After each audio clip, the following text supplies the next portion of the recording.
Coming up on this edition of Airborne, 'tis the season for a holiday TFR. Is Virgin Galactic looking for new space? And Piper aircraft will stay in Florida.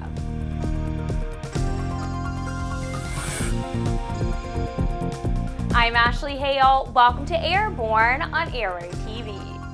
Well, it may be the most wonderful time of the year, unless you happen to be a GA pilot or owner of an aviation business on the island of Oahu. The FAA has posted a TFR with a duration of more than 2 weeks that covers the entire island of Oahu, in anticipation of, you guessed it, President Obama's planned Hawaiian vacation. The TFR consists of a 10 nautical mile inner core centered on the Cocoa Head vortex with a flat side that excludes much of the city of Honolulu. But the 30 nautical mile outer ring encompasses the entire island and surrounding ocean. The FAA classifies airspace defined in this NOTAM as national defense airspace. Pilots who do not adhere to the published procedures may be intercepted, detained, and interviewed by law enforcement personnel. You know the drill.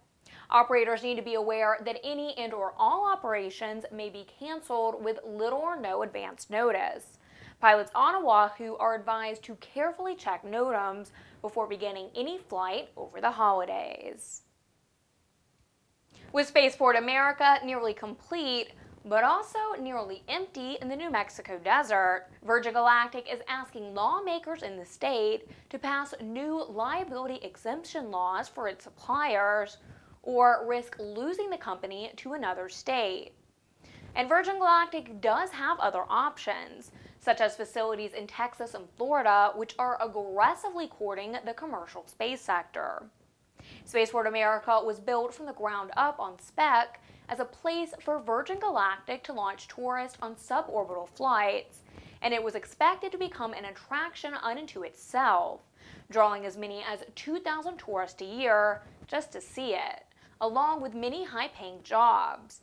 However, Virgin has not yet activated its lease at Spaceport America, and its first flight has been pushed back to sometime in 2014. George Whiteside, president and CEO of Virgin Galactic, told the AP that it will activate its lease, quote, when the Spaceport Authority finished the level of the work that it has agreed to provide on our building, end quote. He denied reports that the company would look elsewhere. Meanwhile, some in the state say that building the spaceport on the taxpayers' dime was a bad idea from the start. One resident, a rancher, told the AP that they should convert the hangar into something like a concert hall that would actually generate money. Well, it looks like Piper aircraft will stay in Florida. The plane maker and Florida's Indian River County have agreed to amend an economic development incentive contract to retain the company's headquarters and manufacturing operations in Vero Beach, Florida. This follows a similar renegotiated agreement reached earlier this month between the Florida Department of Economic Opportunity and Piper.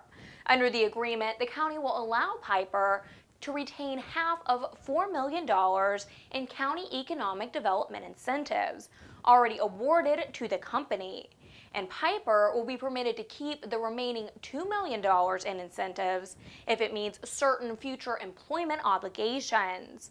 Those obligations are the same as previously outlined in the new contract with the Florida Department of Economic Opportunity. The FAA has issued an emergency AD for all Airbus models A318, A319, A320, and A321 series airplanes. The AD was prompted by a report indicating that an airplane equipped with angle of attack sensors with conic plates installed recently experienced blockage of all sensoring during climb, leading to autopilot disconnection and activation of the alpha protection when the Mach number was increased. EASA advised the FAA that an Airbus model A330 airplane equipped with AOA sensors installed with conic plates recently experienced a similar condition and issued EASA Emergency AD 2012-0264E. Based on the results of the subsequent analysis, it's suspected that these conic plates may have contributed to the event. Investigations are ongoing to determine what caused the blockage of these AOA sensors.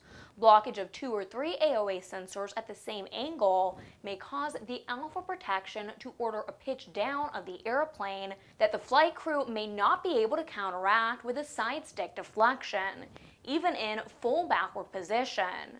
This condition, if not corrected, could result in reduced control of the airplane. In comments filed Monday with the NTSB, the NBAA disagreed with the board's position that an NTSB judge must continue to assume that the FAA's allegations are true. Under the current rules, in an emergency appeal situation, the NTSB defers to the FAA on the facts of the case. NBAA has advocated for several years for the NTSB to change this position. The NTSB recently declined to do so, noting a lack of resources to hold hearings on petitions contesting emergency determinations. Quote, "This is fundamentally unfair and contrary to all notions of due process," said attorney Paul Lang, who is leading NBAA's initiative to change this policy. Furthermore, NBAA believes the board's position is contrary to congressional intent with the recently enacted Pilot's Bill of Rights. You're watching Airborne, more in a moment. Redbird Skyport is a multifaceted aviation laboratory charged with developing innovative solutions to the issues facing the industry. It started out as a vision for a laboratory where we could objectively measure the systems and the processes that we were developing.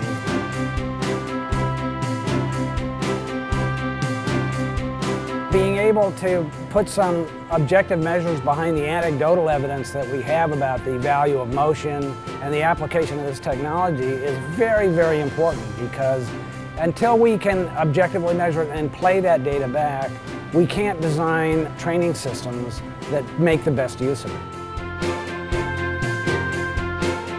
For more information about Redbird flight simulations, as well as Redbird's new Skyport, visit www.redbirdflightsimulations.com or www.redbirdskyport.com. Welcome back. If you'd like to suggest a story for Airborne, Aero-TV, our website, or a podcast, you can drop us an email to news-spy@aero-news.net. Precision Airmotive said in a letter to its customers dated December 13th that it had entered Chapter 11 bankruptcy. In the letter, the company said the move was taken as the result of product liability litigation costs incurred with respect to our former carburetor line and does not reflect upon the viability of the business itself. The company said in the letter that it would continue to be financially viable and stable, with a record of on-time product delivery. The company said that the filing will allow it to, quote, restructure and emerge as an even stronger and healthier organization, and that the move is, quote, in the best interest of both Precision Airmotive and our valued partners. Quicksilver Aeronautics has been building very light aircraft here in the U.S. since the 1970s, and they've sold over 15,000 units. But where are they all gone? A recent analysis by Operations Chief Daniel Perez reveals that the company is equally as strong internationally as it is here at home. The U.S. accounts for only 31% of distribution, with Mexico a close second at 21%.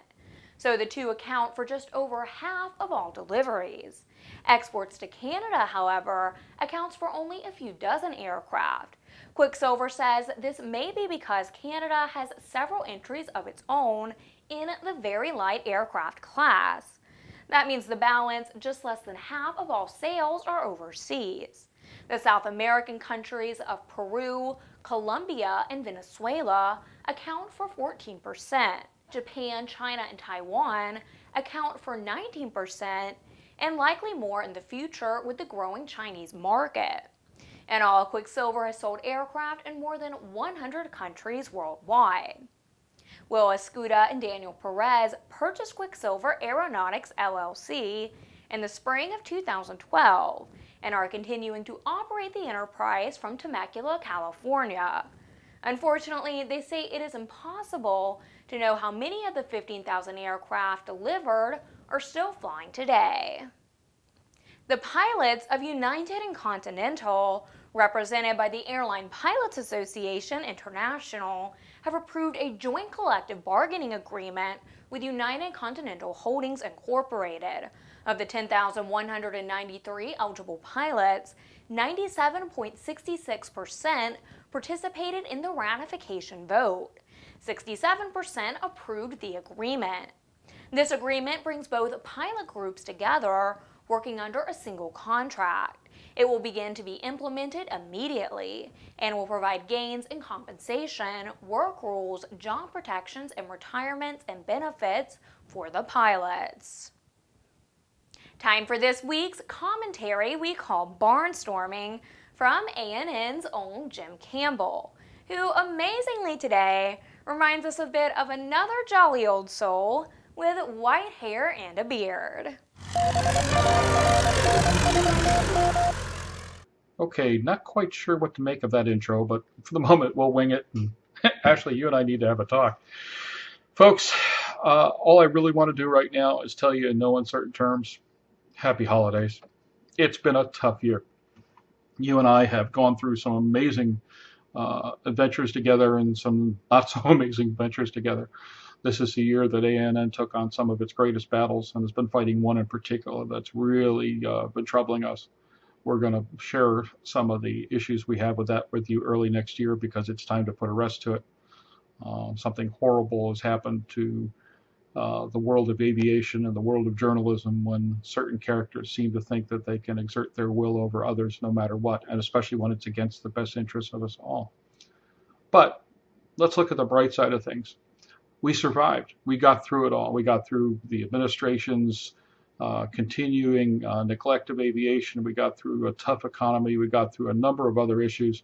And the fact of the matter is the future is ours to create. The future is ours to mold. The future is ours to turn into something very positive. Aviation must change. We must change with it. ANN's got some great plans for the future. We've got some really amazing ideas. As transformational as ANN was 15 years ago and has been all the way along the way, we've got some great ideas for what we want to do with it in the near future. We have some great ideas for the Sport Plane Resource Guide, far different from what we've done in the past. That book in the past was very, very important, quite pivotal, and we have a feeling you ain't seen nothing yet. When you hear what we have in mind, I think you'll agree. But most important, we want to increase our outreach to the general community, especially general media, to show them how amazing aviation is, to be more helpful to them in understanding the needs of aviation and how aviation affects us all.